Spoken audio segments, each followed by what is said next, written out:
Assalamualaikum warahmatullahi wabarakatuh. Halo semuanya. Perkenalkan, saya Gustaf Maulana dari kelas reguler 2 PSIK 2020.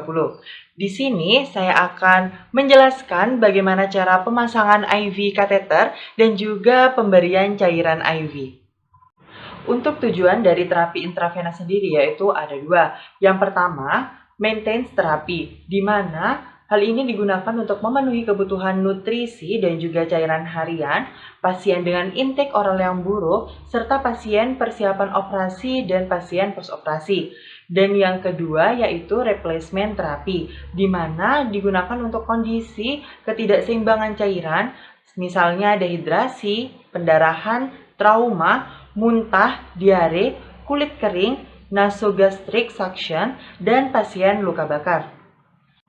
Selanjutnya yaitu pemilihan lokasi vena.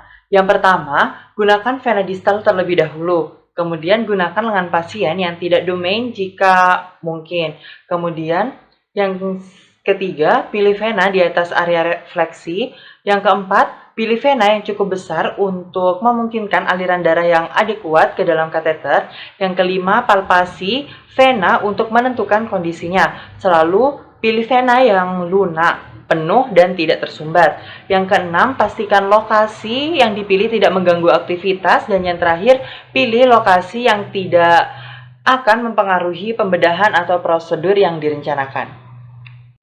Untuk kriteria vena yang sebaiknya dihindari yaitu vena yang telah digunakan sebelumnya, vena yang telah mengalami infiltrasi atau plebitis, area-area fleksi, vena dari ekstremitas yang lemah secara pembedahan, ekstremitas yang lumpuh, pos CVA, cabang-cabang vena lengan utama yang kecil dan berdinding tipis, vena yang digunakan untuk pengambilan sampel darah pada laboratorium, vena yang memar, merah, dan bengkak, serta dekat dengan area infeksi, dan juga vena pada kaki. Ya, untuk selanjutnya yaitu lokasi yang digunakan untuk insersi vena sendiri. Yang pertama yaitu pada bagian telapak tangan. Di sini ada 3 bagian vena, yaitu yang pertama vena dorsalis digital, yaitu ada pada daerah di sini. Yang kedua yaitu vena dorsalis metakarpal yang ada di sini, daerah sini. Dan juga yang terakhir yaitu dorsal venous network, yaitu ada di sini.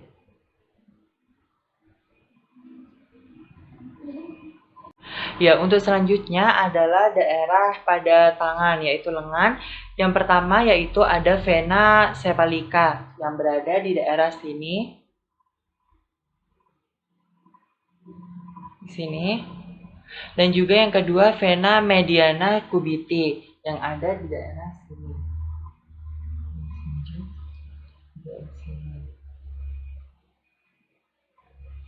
Kemudian yang ketiga ada vena accessoris cephalica, yaitu ada di daerah sini.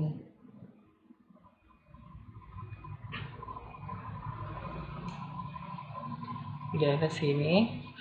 Kemudian yang keempat ada vena basilica, yaitu ada di daerah sini. Yang kelima ada vena cephalica, yaitu ada di daerah sini. Yang keenam ada vena mediana antebrachialis, yaitu ada di daerah sini.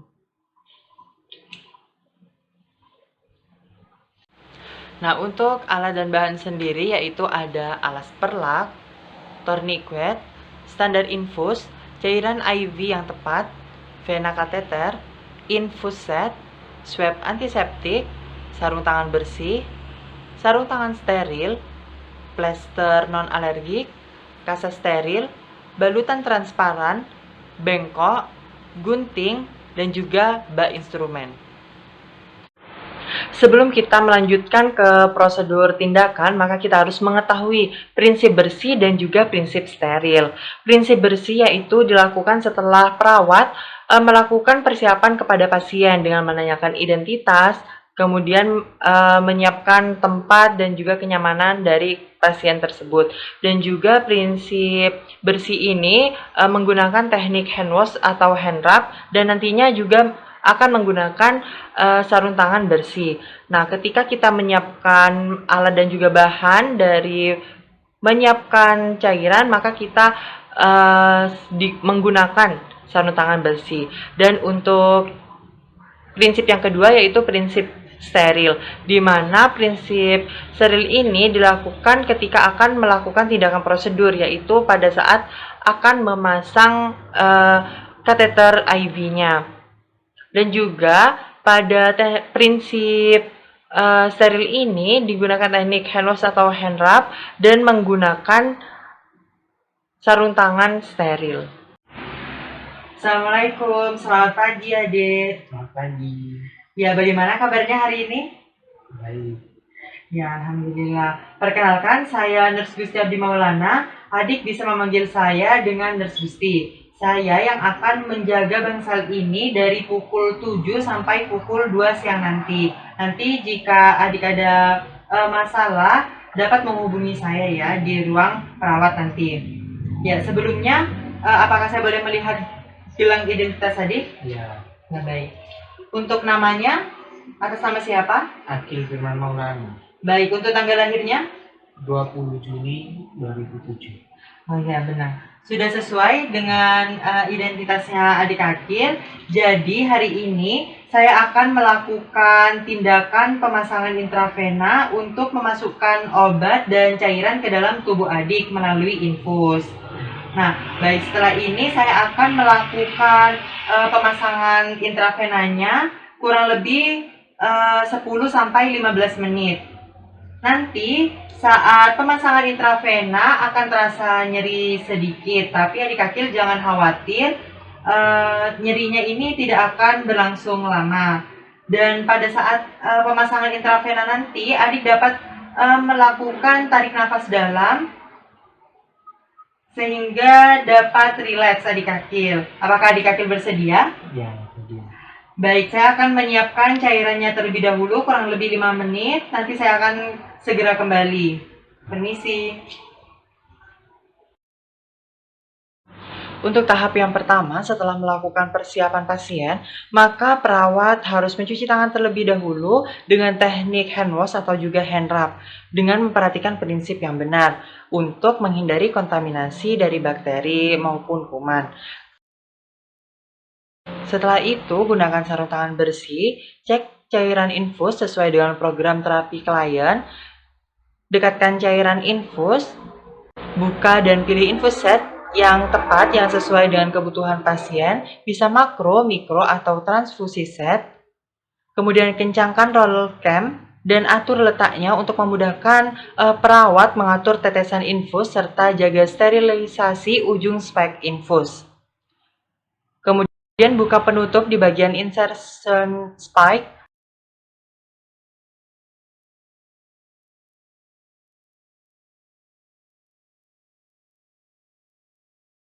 Dan tusukkan insertion spike ke bagian botol infus dengan menerapkan teknik aseptik.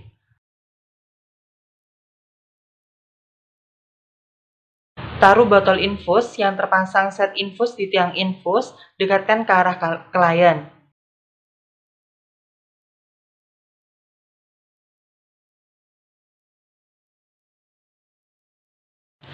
Tekan bagian drip chamber, isi bagian tersebut tetapi jangan melebihi separuh tabung.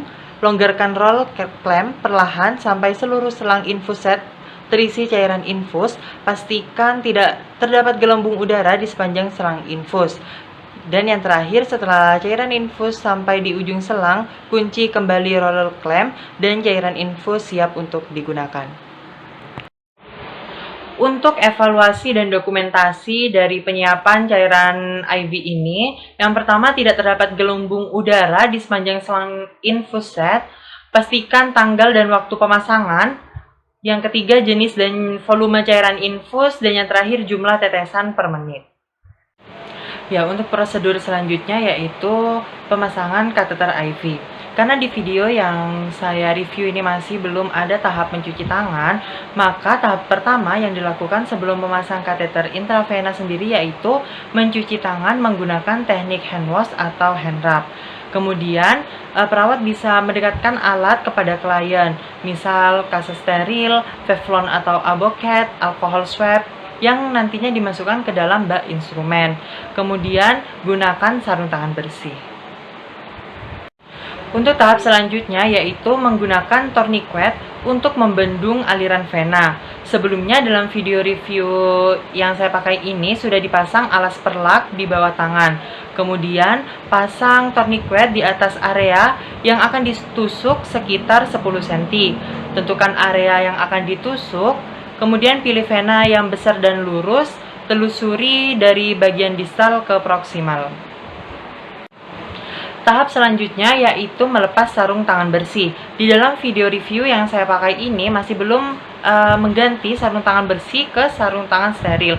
Jadi diharuskan perawat itu harus mengganti sarung tangan yang bersih tadi ke sarung tangan yang steril.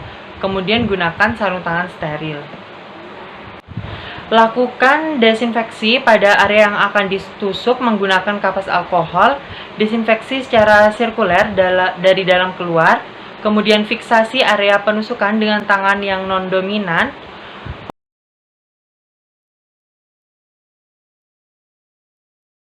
memasukkan Teflon atau Abocat pada vena dengan membentuk sudut 15-30 derajat dari permukaan kulit.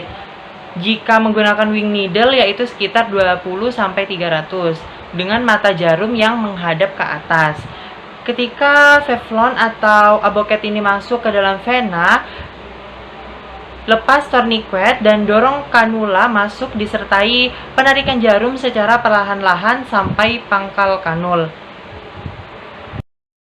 Tahap selanjutnya yaitu sebelum jarum dilepaskan, tekan ujung kanula dengan tangan non-dominan, kemudian hubungkan dengan selang infus dan juga cairan. Cek kelancaran aliran cairan infus dan pastikan masuk ke dalam vena. Jika sudah dipastikan di vena, lakukan fiksasi dan penutupan area insersi dengan kasa steril dan juga area insersi ini tetap harus bisa diobservasi nantinya.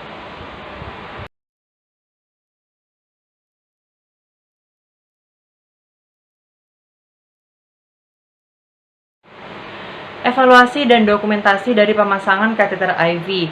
Pastikan lokasi insersi dapat diobservasi. Pastikan juga tanggal dan waktu pemasangan, jenis dan volume cairan infus, jumlah tetesan per menit, ukuran dan tipe kateter, respon pasien setelah melakukan pemasangan kateter IV, dan juga pemahaman pasien terhadap edukasi dan juga prosedur yang ada.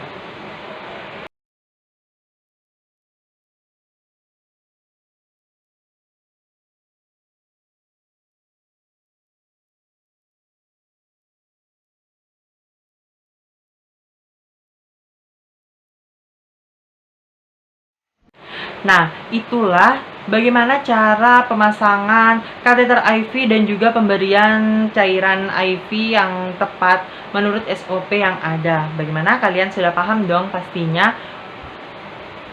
Mungkin itu saja yang dapat saya sampaikan, kurang lebihnya mohon maaf.